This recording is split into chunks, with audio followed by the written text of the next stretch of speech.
In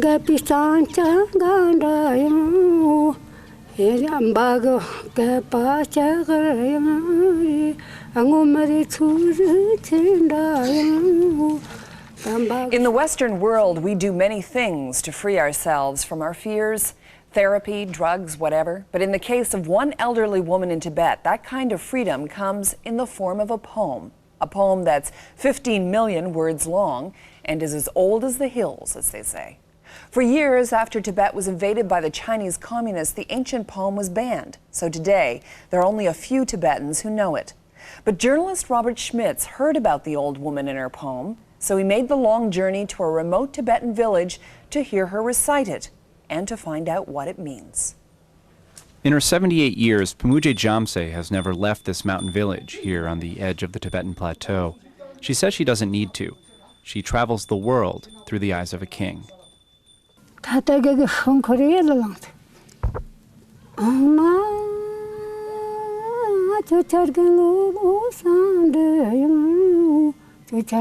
sings the poem of Gesar, a warrior king who rides his horse from the heavens on a bridge of juniper smoke. He comes to earth, she sings, to conquer the four great demons who enslave men's minds: fear, doubt, corruption, and deceit.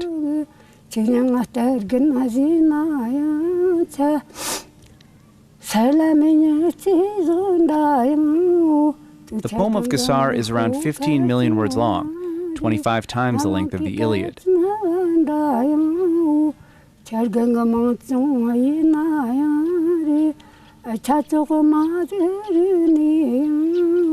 I'd read that for hundreds of years, the people who trekked through this unforgiving landscape passed on lines of the poem from village to village.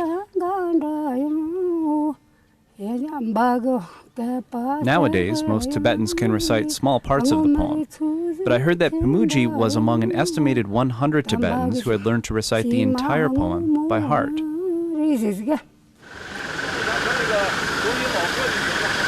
I was intrigued. I traveled for 2 days by plane, bus, and tractor across the remote mountains on the edge of the Tibetan plateau to meet this woman. I came here with a lot of questions. How does an illiterate woman who has lived during one of Tibet's most tumultuous times able to learn a 15 million word poem by heart? Was she passing this poem down to a younger generation? And perhaps most importantly, what has this poem meant to her throughout her life? Over the next 5 days, Pumuje listened patiently to my questions, but when it came time for answers, she did what came naturally to her. She answered through telling stories. When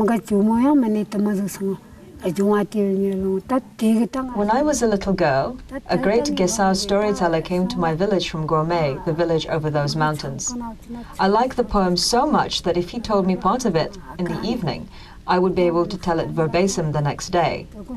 When the teller sang the poem, I listened to him by staring intently at his lips with all of my attention. That is how I learnt the great Gesar epic.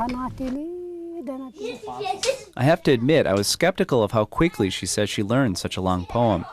But I later learned other Gesar tellers have even more fantastic stories. Some claim to have learned the poem in a dream, others while meditating in the wilderness. Whatever the method, Pumuje is a special part of a Tibetan tradition that goes back 1,000 years. But when it came her turn to pass on the poem, she lost her chance. Communist China had just taken control of Tibet when her son Tashi was born. When it was harvest time, my mother was so busy working for the productive groups at night that she was only able to return home at midnight. She would have to go back to work in the fields before the crack of dawn the next day. Even then, she would make sure to tell us the stories of Gesar. But in those days, she had to tell us the stories very quietly and secretly, because Gesar was banned.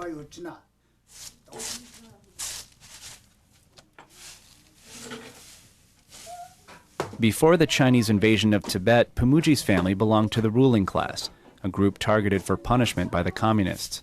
Their home turned into a labor camp. If the rest of the village was resting during the day, we had to hoe the fields and carry the fertilizer without rest. While they sat and rested and watched us hoe the fields, they would always ask us, "What are you doing? You don't want to work?" And of course, we were so frightened of them, we shivered. When we had to carry the beans from the fields, we weren't even allowed to eat one single bean. The leaders were allowed to do whatever they wanted to do with the beans, and while they enjoyed it, we were forbidden to do so.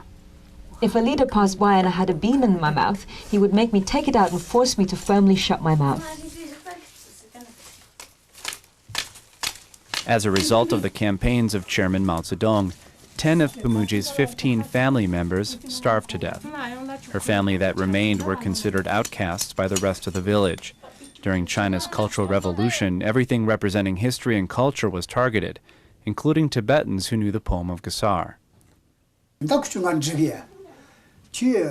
There were a bunch of youngsters outside, beating drums and cymbals, and shouting their usual slogans. Destroy the roots of ghosts, deities, and devils. Destroy the roots of capitalism. First, when I saw them, I thought they were going to recruit me as one of their members. But that's not what happened. When I came outside, they asked me to stand there. They didn't give me an explanation why. Then one of them loudly asked me what my purpose was for telling Gesar. Now there is one sentence at the beginning of Gesar stating that the story itself will give tremendous courage and skill to the hero who is about to go into battle if he speaks it. So in response to their question, I recited the sentence. It made them speechless.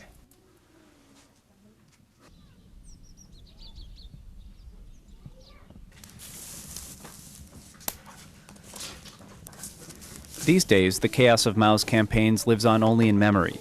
Political reforms have given more freedom to Pumuji's family, but their standard of living hasn't gotten much better. Most of the village's dusty alleys are now empty. The only signs of life are children playing. Most of their parents have left them here, along with the elderly. For almost a decade, this region has suffered a drought. Fields that used to be rich in wheat are now arid terraces of sun-baked dirt. Food is scarce. Pumuji's family gets by on bread and cabbage most days.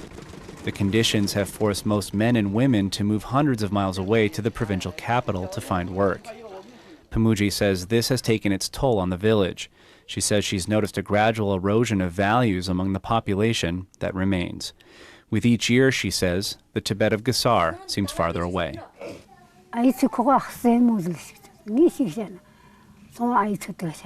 It is said in the Buddhist scriptures that when the world is near its end, men and women will be possessed by ghosts. I'm serious about this. I think they're already possessed by these ghosts. I don't know if it's something I'm allowed to say or not, but it's sad to see these demeaning ghosts taking over my village. Nowadays, people don't feel sympathetic towards one another, and they don't think about helping each other. We were different, in that we used to have compassion. The absence of compassion leads people to difficult situations, even after their death.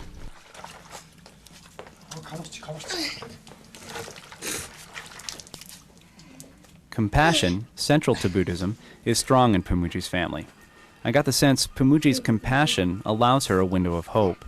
Hope that, like their king, they will conquer these ghosts. The demons, she says, have taken control of their hearts.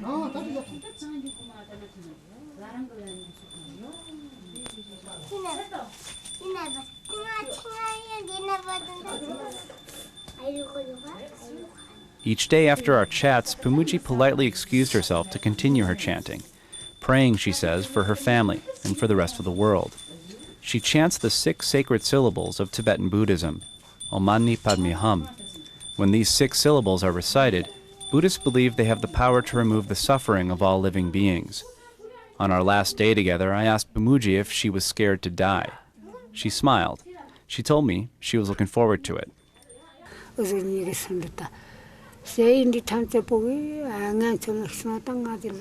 I have a wish, a dream of where I would like to go, to which I pray for. I think this will be realized.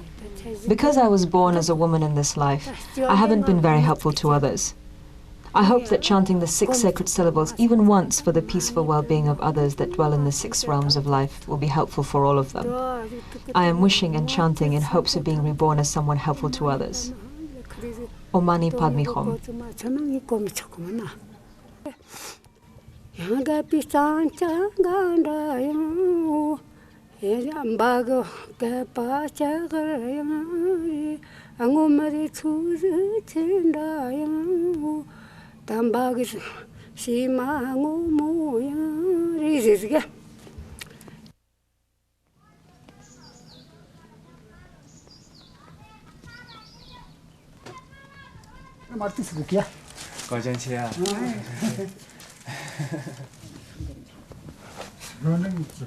After almost a week, I said farewell to Pumuji. When I first met her, I remember thinking how interesting it was that a peaceful old woman had devoted her life to telling the poem of a great warrior. But after getting to know Pumuji, I left her family and her village with a new understanding. I was saying goodbye to a warrior.